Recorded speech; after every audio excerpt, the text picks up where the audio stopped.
people are not born to see the big picture. Our eyesight gets better fast, but our brains take a lot of time to develop. As happy kids, we're just soaking up details year after year, and that's good. But this thing up here needs to be trained to intelligently sort through the details and grasp what's important.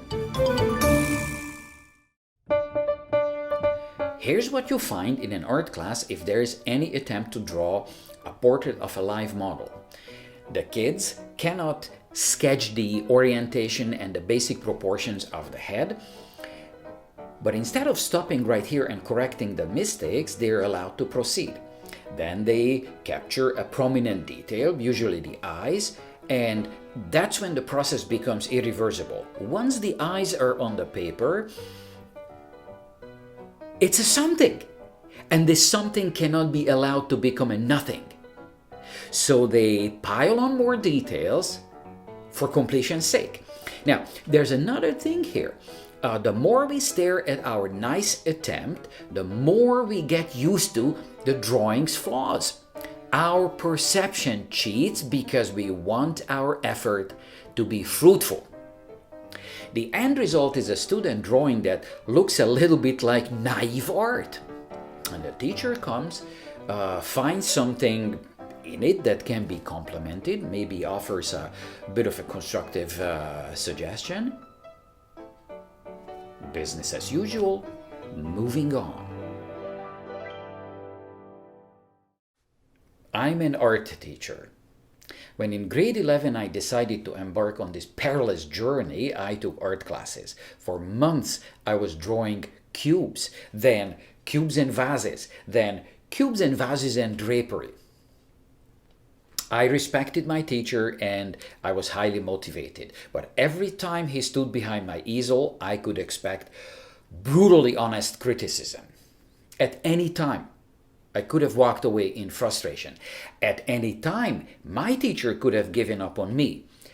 We were both locked into a lengthy process of grunt work. It wasn't about dreams or talent. Was I willing to pay the price and stay with it? Did I have enough perseverance to go through the grind and have a breakthrough to graduate to the next level? There was no shortcuts to glory. I needed to master the fundamentals, and only then I could move up to drawing plaster cast body parts. So how do we go from this to this to this? Today's art teacher deals with students who show unfortunate problems. Short attention span, the kids surround themselves with distractions, they expect instant gratification because things are supposed to be easy, poor frustration tolerance, and they are tempted by shortcuts to cheap fun.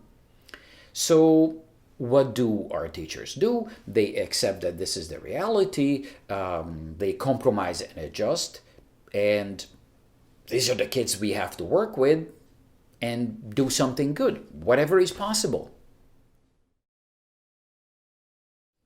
Not seeing clearly and realistically is a problem that keeps causing more problems. Why did the 5 blind men fight among themselves about what the elephant is? Because they also had a questionable attitude. I've said this before, I'm saying it again. Clueless people typically don't know that they're clueless. When an art teacher cannot be honest, the greatest damage to the students is caused by the distortion of the truth. Some of them may believe that they have achieved something and they're fledgling artists. Let me say this again. It is not a problem if we don't know something. It is, however, a much worse problem if we don't know something, but we are convinced that we do. Gaining thorough knowledge in any subject is the same as acquiring skills that are time-consuming to master. Sacrifice and delaying gratification are needed for a future gain. That's how it works. Let's take a look at the famous example of Buddha meditating in a cave for 6 years. He paid a price to achieve his enlightenment, and at the end he was skin and bones from all that fasting.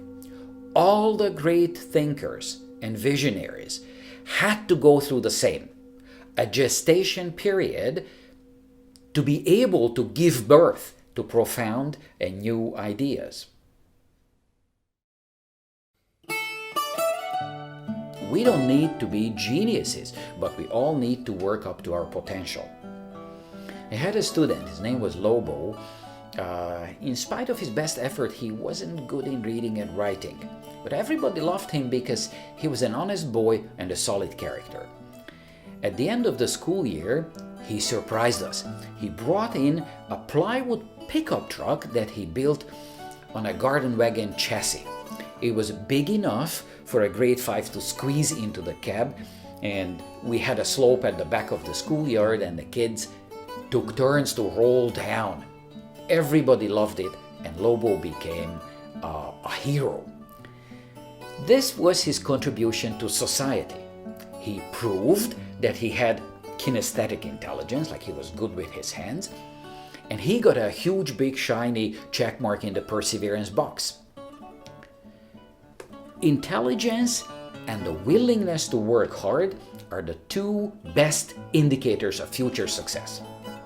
Now, I can imagine that he became a successful tradesperson, making more money than a teacher. I can also see how Lobo would be an ideal husband and father, a rock-solid, dependable, strong and silent type.